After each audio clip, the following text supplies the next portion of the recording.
लोग इसको उजागर कर रहे हैं, उनके ऊपर वो सवाल खड़ा कर रहे हैं। उनसे शिकायत है, चोरों से शिकायत नहीं है उनको। बिहारी वाजपेयी जी ने एक बड़ी बात कही थी कि जब चोरी में जिस तरीके से सरकार का जो पक्ष है और सरकार का जो रवैया है, इसको आप किस तरीके से? मलाई खाने की बात है, कौन कितना खाएगा।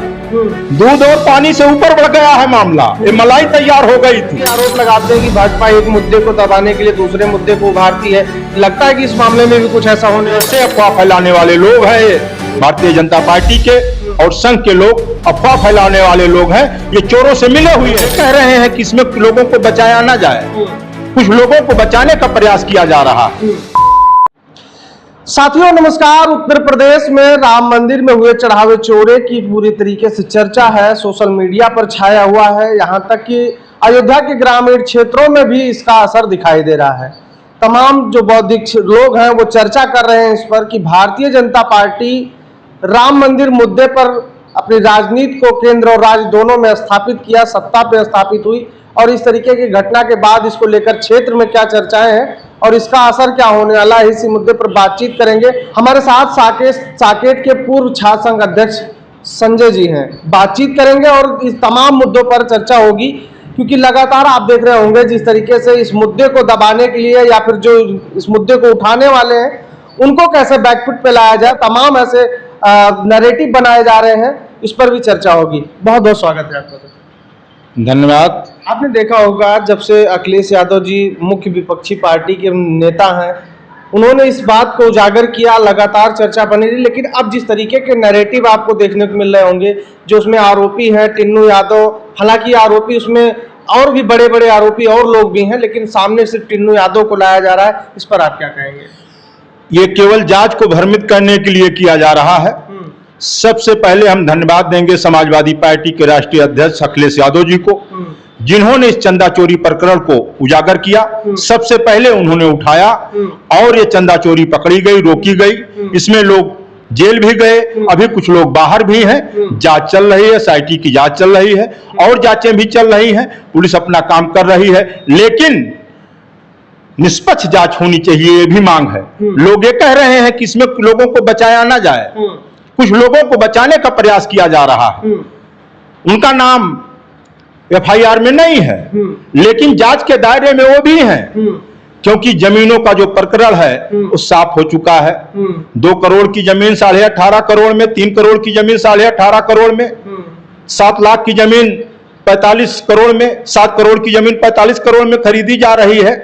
तो जमीनों की जो हेरा फेरी हुई है उसकी भी जांच होनी चाहिए, चंदे की हेरा फेरी हुई उसकी जांच होनी चाहिए, और जो चढ़ावे की चोरी की गई जो CCTV फुटेज में आया हुआ है इसकी गहन जांच करके कोई इसमें बचे ना। राष्ट्रीय अध्यक्ष अखिलेश यादव जी ने एक बात कही है कि इसमें दोषी बचे ना और निर्दोष फंसे ना। इस फार्मूले पर काम करते हुए दोषियों को निश्चित तौर पर एक सबक सिखाने वाला दंड मिलना चाहिए, जिससे पुनः सनातनियों के और राम भक्तों की आस्था को पुनः ठेस ना पहुंचे। और इसमें जो ट्रस्ट है, ट्रस्ट को भंग किया जाना चाहिए। ट्रस्ट में भंग करके पहले तो जो संत परंपरा के लोग हैं, जो राम भक्त हैं, संत परंपरा के लोग हैं, जो साधु हैं, सन्यासी हैं, जिनका इससे वास्ता और नाता है, इस ट्रस्ट में उनको रखना चाहिए। इसको संघ का कार्यालय बना दिया गया। संघ से जुड़े हुए लोग सारी व्यवस्था देख रहे थे। उनकी देखरेख में इतनी बड़ी लूट हुई है, इतना बड़ा डाका पड़ा है। लूट नहीं कहा जाएगा, इसको डाका कहा जाएगा। कितना बड़ा डाका डाला गया है और इसमें बड़े बड़े लोगों की मिली भगत रही है। लेकिन सवाल यह है कि अभी आप लगातार सोशल मीडिया पर देख रहे होंगे, जो उसमें मुख्य आरोपी बताकर टिन्नू यादव का जो संबंध है वो अखिलेश यादव जी से जोड़ के उनके कॉल रिकॉर्ड और CDR की चर्चा कर रहे हैं लोग। भाई ये तो साफ है, जब अखिलेश यादव जी ने इस मुद्दे को उठाया तो निचली स्तर की मानसिकता रखने वाले लोग जांच को भ्रमित करने के लिए, इस बात को भ्रमित करने के लिए उनकी बेटी के ऊपर निचले स्तर का आरोप लगाकर निचली मानसिकता दर्शाने का काम किया, जो बिल्कुल गलत और निंदनीय रहा। इसके बाद अब टिन्नू यादव को आगे करके कहा जा रहा है कि 820 बार, 980 बार सीडीआर में आया है कि उनकी बात हुई है टिन्नू यादव से, जबकि यह टोटल झूठ और अफवाह है। अगर इसमें एक भी सच्चाई हो तो हमारे अखिलेश यादव जी ने कहा है कि इसमें कोई सच्चाई नहीं है, कहीं से कोई लेना देना नहीं है। और निशिकांत दुबे ने जो इस पे अपनी ट्वीट किया था, उन्होंने कहा कि अगर ये नहीं हटाते हैं तो हम इनके खिलाफ नोटिस जारी करेंगे, मुकदमा कराएंगे। नोटिस जारी भी की भी गई है, इनके ऊपर मुकदमा होना चाहिए। और ऐसे अफवाह फैलाने वाले लोग हैं भारतीय जनता पार्टी के और संघ के लोग, अफवाह फैलाने वाले लोग हैं, ये चोरों से मिले हुए हैं। इस जांच को भटकाना चाहते हैं, भरमाना चाहते हैं कि जांच सही ना होने पावे और सारे लोग जो दोषी हैं न फंसने पावे। उनको बचाने के लिए तरह तरह के हटकंडे अपना रहे हैं, जबकि सच्चाई से इस बात का कोई लेना देना नहीं है। अगर उनमें दम है, उन्हें कुवत है, सच्चाई है, तो सीडीआर सार्वजनिक कर दे। कब बात हुई है, किस नंबर से बात हुई है? बिल्कुल सत्ता में योगी जी हैं, उनको जांच में दूध का दूध पानी पानी करना चाहिए। दूध और पानी की बातें नहीं रही है, ये तो मलाई खाने की बात है। कौन कितना खाएगा? दूध और पानी से ऊपर बढ़ गया है मामला। ये मलाई तैयार हो गई थी ना, दूध और पानी की बात तो खत्म हो गई, वो तो जमीन के घोटाले से ही शुरू था। इनको तो देख लिया ना भाई। अच्छा, इसमें दूध और पानी की बात अभी दिखती ही नहीं उनको। यह बड़ा ताजुब होता है कि जमीन के घोटाले से जो शुरुआत हुई और महिपाल सिंह जो उनके लेखा अधिकारी रहे हैं संघ कार्यालय के और क्षेत्रीय इस मंदिर कार्यालय के लेखा अधिकारी रहे हैं, उन्होंने जो बताया, जो उनका बयान है, हम नहीं कह रहे हैं, वो कह रहे हैं कि जब चोरी उन्होंने पकड़ी, गड्डियां 10 होनी चाहिए थी, 15 गड्डी डाली जाती थी एक एक बक्से में और लिखा 10 जाता था। जब उनको शक हुआ, कई दिन ऐसा हुआ, तो उन्होंने एक बक्सा खोल करके जब चेक किया तो 5 लाख रुपए ज्यादा ले जाया जा रहा था, जिसको बाद में निकाल करके 5 लाख रख लिया जाता। इसमें बैंक के कर्मचारी, इसमें मंदिर के कर्मचारी, मंदिर के अधिकारी, जिम्मेदार लोग सब मिले हुए थे। सबकी जानकारी में, सबके मिले होने के कारण ऐसा इतने लंबे समय से हो पा रहा था। इसके बाद जब उनको लगा कि यह घटना कहीं खुल सकती है, तो महिपाल सिंह कह रहे हैं कि सीसीटीवी के फुटेज को डिलीट कर दिया गया, वो भी 8 महीने के, 1 दिन 2 दिन का नहीं, 8 महीने का फुटेज जो है डिलीट कर दिया गया। क्या चीज छुपाने के लिए? अच्छा, आदमियों से आप छुपा लोगे, भगवान श्री राम से कौन चीज छुपा रहे हो? वो नहीं देख रहे हैं आपको। या तो आप उनको भगवान नहीं मानते हो तब उनसे छुपा रहे हो, उनको सर्वज्ञ नहीं मानते हो, हर जगह उनको उपस्थित नहीं मानते हो। अगर मानते हो तो किससे छुपा रहे हो? सीसीटीवी से छुपा हटा दोगे, भगवान जो देख रहे हैं उनके मन में जो आएगा उसको कैसे छुपा लोगे भाई? आपको निश्चित तौर पर दंड मिलना चाहिए और उनको सबक मिलनी चाहिए ऐसी कि भविष्य में ऐसा दोबारा ना हो, ऐसी व्यवस्था होनी चाहिए। लगातार ये चर्चा का विषय बन गया है। एक तरीके से देखा जाए तो भाजपा इस समय घिरी हुई नजर आ रही है। तमाम लोग ये आरोप लगाते हैं कि भाजपा एक मुद्दे को दबाने के लिए दूसरे मुद्दे को उभारती है। लगता है कि इस मामले में भी कुछ ऐसा होने वाला है? निश्चित होने वाला है। इन्होंने ध्यान भटकाने के लिए ही टिन्नू से अखिलेश यादव जी की बातचीत करा रहे हैं। फर्जी, टोटल झूठ। और यहां के स्थानीय नेता तेज नारायण पांडे पवन को जान से मारने की धमकी दी जा रही है कि जिससे असल मुद्दे से ध्यान भटक जाए, लोगों की आवाज को दबाने का काम किया जा रहा है। तेज नारायण पवन पांडे को धमकी दी जा रही है, किस बात के लिए? कि चंदा चोरी की बात को प्रमुखता से वो भी उठाने में अपने तरीके से उसको उठा रहे हैं और इसमें दोषियों की सजा की मांग कर रहे हैं। इसलिए उनको दबाया जा रहा है, उनकी आवाज को दबाई जा रही है, दबाया जा रहा है।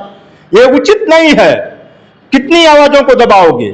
जब गांव गांव तक ये बात पहुंच गई है, जब इनका गोपाल राव प्लेन पे जाते हैं वहां नारा लगने लग जाता है चंदा चोर चंदा चोर, जो चारों तरफ शोर हो गया है, तो कहां कहां मुंह छिपाए घूमोगे भाई?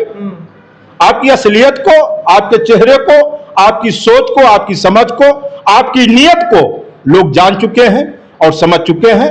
अब हमारी मांग है कि निश्चित तौर पर इन लोगों को, ट्रस्ट को भंग करके ऐसे लोगों के खिलाफ सख्त से सख्त कार्रवाई हो, नए ट्रस्ट का गठन किया जाए। ये इस पूरे मामले में जिस तरीके से सरकार का जो पक्ष है और सरकार का जो रवैया है, इसको आप किस तरीके से देखते हैं? सरकार का रवैया आप इतने में ही समझ लीजिए कि पहले एफआईआर नहीं होती है, एसआईटी गठित की जाती है, जबकि नियम यह है कि एफआईआर करके उस धारा मुकदमा संख्या पे एसटी जांच करती।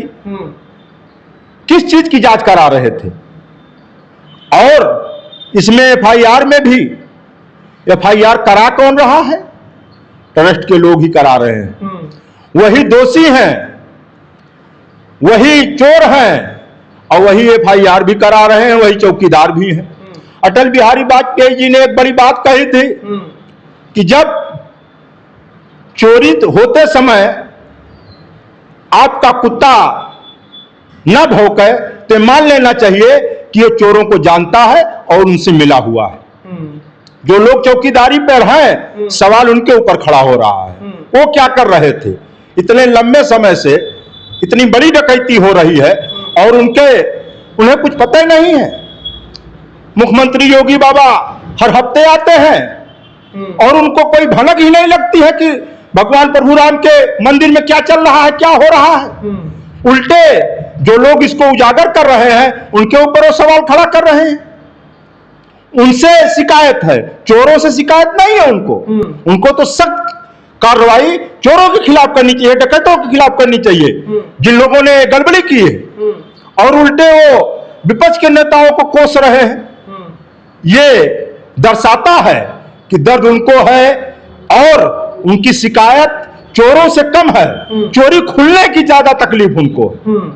अच्छा, अभी उन्होंने एक अपने वक्तव्य में कहा कि जो राम मंदिर ट्रस्ट है उसने उनसे गुहार लगाई थी कि उसकी जांच कराई जाए, इसलिए उन्होंने एसआईटी का गठन करके जो चोरी थी उन्होंने बताया कि 6 लोग ये हैं और 2 लोग उसके साजिश करता। उन्होंने सिर्फ 8 लोगों को बताया है कि ये इसमें शामिल हैं। ऐसा नहीं है, जांच अभी चल रही है और जब शुरुआत से जांच होगी तो बड़े बड़े नाम आएंगे। और यहां तक जो वहां के इंजीनियर थे वर्मा जी, उन्होंने कहा निर्माण कार्य में 40% कमीशन चल रहा था। अनिल मिश्रा 40% कमीशन की मांग करते थे। हम नहीं कह रहे हैं, उनका कर्मचारी कह रहा है। जो वहां काम करता था वो कह रहा है कि 40% कमीशन की मांग चल रही थी। 40% का मतलब हो गया कि आधा आधा लगभग। जितना बड़ा मंदिर बना है, जितनी लागत मंदिर बनाने में लगी है, लगभग इतना ही कमीशन की तरफ चला गया। जब 40% जोड़ा जाए तो ये मामूली लूट, मामूली डाका नहीं है, इसमें तो बहुत बड़ा कांड हुआ है। बहुत सरकार इसको स्वीकार कहां कर रही? वो तो कह रही कि कांग्रेस और समाजवादी पार्टी इस पर राजनीति कर रही है और राम मंदिर की प्रतिष्ठा को धूमिल कर रही है। राम मंदिर की प्रतिष्ठा को उनके चोर धूमिल कर रहे हैं, उनके डाकू धूमिल कर रहे हैं, उनके कर्मचारी, उनके जिम्मेदार, उनके अधिकारी धूमिल कर रहे हैं। ये कोई कांग्रेस और सपा के लोग नहीं कह रहे हैं 40% कमीशन मांगा जा रहा था। उनका खुद का कर्मचारी कह रहा है, उनका खुद का कर्मचारी बता रहा है कि ये 2021 से चोरी का काम चल रहा था। महिपाल सिंह कह रहे हैं, वर्मा जी कह रहे हैं। इसमें कांग्रेस और सपा के लोग तो नहीं कह रहे हैं इस बात को। हाँ, इनकी जानकारी में आया तो उन्होंने इसको उठाने का काम किया। और जैसे लोगों को पीड़ा है, दुख है इस बात से कि जब भगवान का खजाना सुरक्षित नहीं है, भगवान के साथ ऐसा किया जा सकता है तो इंसानों की क्या बात की जाए। वो दिखाई भी पड़ रहा है। प्रभु श्री राम के मंदिर के निर्माण की प्रतीक्षा बहुत दिनों से बहुत लोगों को रही है और माननीय सुप्रीम कोर्ट का फैसला आया। उनके उस फैसले के द्वारा भव्य मंदिर का निर्माण हुआ। लोगों में इस बात की खुशी थी और लोगों में ये आशा थी कि वो उनका मंदिर बन गया, तंबू और कनात से निजात मिली। अब भव्य मंदिर का निर्माण हुआ है, वहां चल के दर्शन करेंगे, चढ़ावा चढ़ाएंगे, खुशी मनाएंगे, अपनी मनोकामना पूर्ण करने के लिए अर्जी लगाएंगे प्रभु से। लेकिन विश्वास को घात पहुंचा है, आस्था को घात पहुंचा है। जनता जवाब देगी। जनता निश्चित जवाब ही नहीं देगी। वो दुखी हैं, वो तो चाहते हैं कि इनको सजा मिले, दोषियों को सजा मिले और ऐसी सजा मिले कि जो एक नजीर बने, एक सबक बने। लोग चाहते हैं और आस्था से खिलवाड़ किया गया है। लोग दुखी हैं और ये भी लोग जान रहे हैं कि उस मंदिर में जो लोग जिम्मेदार हैं सब लोग संघ से जुड़े हुए, विश्व हिंदू परिषद से जुड़े हुए, भारतीय जनता पार्टी से जुड़े हुए लोग, संत समाज के लोग उसमें नहीं है। जो होना चाहिए था, हमारे चारों शंकराचार्य को वहां होना चाहिए था, हमारे जो संत हैं उनको होना चाहिए था, लेकिन मंदिर, भगवान प्रभु राम का मंदिर, एक संघ का कार्यालय भी बना दिया गया, सब संघ से जुड़े हुए लोग, और उन्होंने जो अपने नीचे लोगों को रखा, वो अपने रिश्तेदारों को, अपने संघ से जुड़े हुए पुराने लोगों को, अपने चेले चपाटों को रख करके उन्होंने इस सब काम को अंजाम दिलाया है। और ये सब बात साफ हो चुकी है, सब लोग जान चुके हैं, जनता भी जान रही है, गांव क्षेत्र में भी लोग जान रहे हैं, इसका असर भी है, इसका असर भी है। अब लोगों के अंदर इस पीड़ा है, दुखी है। अब हम चाहते हैं कि इसकी निष्पक्ष जांच हो, लोग यही चाहते हैं कि इसकी निष्पक्ष जांच हो, जो इतने दोषी हैं उनके खिलाफ कार्रवाई की जाए।